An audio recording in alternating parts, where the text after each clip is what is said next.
আজকের পর্বে আপনাদেরকে করে দেখাবো অসম্ভব মজাদার একটা বেগুন ভর্তা। আর এই বেগুন ভর্তাটা খেতে এতটা টেস্টি, আপনারা নিমিষেই 1 প্লেট ভাত খেয়ে ফেলতে পারবেন, আর অন্য কিছুর প্রয়োজনই হবে না। হাতের কাছে সব সময় যে উপকরণগুলো থাকে সেগুলো দিয়ে আপনারা এই বেগুন ভর্তাটা বানাতে পারবেন। লাগবে একটা ডিম, একটা টমেটো আর একটা বেগুন, হলে আর কোনো কথাই নেই। তাহলে সহজভাবে বানিয়ে দেখাবো বেগুন ভর্তা। আজকে অন্যরকম একটা ভর্তা বানাবো, বেগুন ভর্তা। সেজন্য এখানে আমি হালকা তেল দিয়ে বেগুনগুলোকে ভেজে নিতেছি। এক সাইডে কিছুটা বেগুন ভাজা হয়ে গেছে, সেগুলো আমি উঠিয়ে নেব। এই ভর্তাটা কিন্তু অসম্ভব মজাদার হয়, তাই আমি আপনাদের সাথে শেয়ার করলাম। ভাজাগুলা উঠিয়ে নেব। ভাজা বেগুনগুলা উঠিয়ে নিয়েছি। এখান থেকে আবার একটু পরিমাণ হালকা পরিমাণে তেল দিয়ে দিলাম। দিয়ে আমি বড় সাইজের একটা টমেটো নিয়েছি, এই টমেটোটাকেও আমি খুব ভালো করে ভেজে নেব। এরপর যে বেগুন টমেটো দুইটাই ভাজা হয়ে গেছে। বেগুনগুলো একসাথে বেশি লাল করে ভাজার প্রয়োজন নেই। আমি টমেটো আর বেগুন এগুলো নামিয়ে নেব।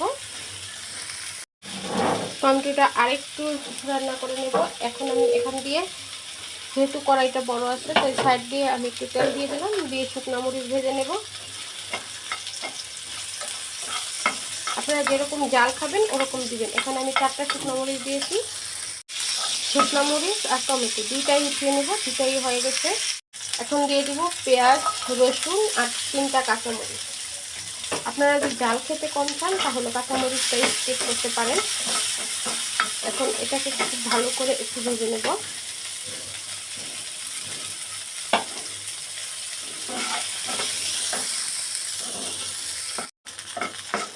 পেঁয়াজ কাঁচামরিচ সেদ্ধ হয়ে গেলে বা ভাজা হয়ে গেলে নামিয়ে নেব। এখানে একটা ডিম একদম ঝুরি করে ভেজে নেব। ডিমটা ভাজা হয়ে গেছে, নামিয়ে নিব। এখন ভর্তাটা রেডি করব। ভর্তাটা রেডি করব। এখানে লবণ দিয়ে দিব, তবে লবণের পরিমাণটা বুঝে শুনে দেবেন, কারণ আমরা বেগুন লবণ দিয়ে ভেজেছি। কিছুটা কাঁচা পেঁয়াজ দেব, ধনিয়া পাতা দিব। প্রথমত লবণ দিয়ে মরিচগুলোকে খুব ভালো করে একটু মুখে নেব। কাঁচামরিচ, রসুন, শুকনো মরিচ, পেঁয়াজ আর ধনিয়া পাতা সব কিছু ভালো করে মেখে নিয়েছি। এখন বেগুনগুলোও খুব ভালো করে মেখে নেব।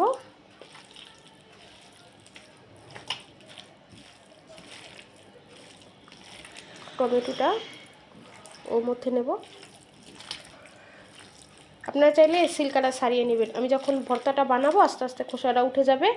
ওই যে দেখুন, খোসাটা ফেলে দেব। সবগুলো মেখে নিয়েছি, আর আমি বেগুনের সিলকাটা একদম বেছে নিয়েছি। এখন যে ডিমটা ঝুরি করে রেখেছিলাম সেই ডিমটা দিয়ে দিলাম। দিয়ে দিব সরিষার তেল।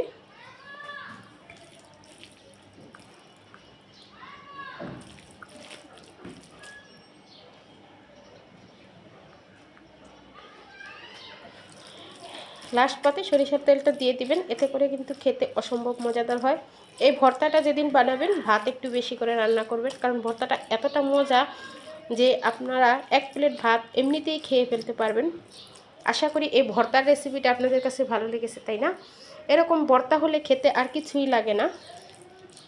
একবার হলেও ট্রাই করবেন।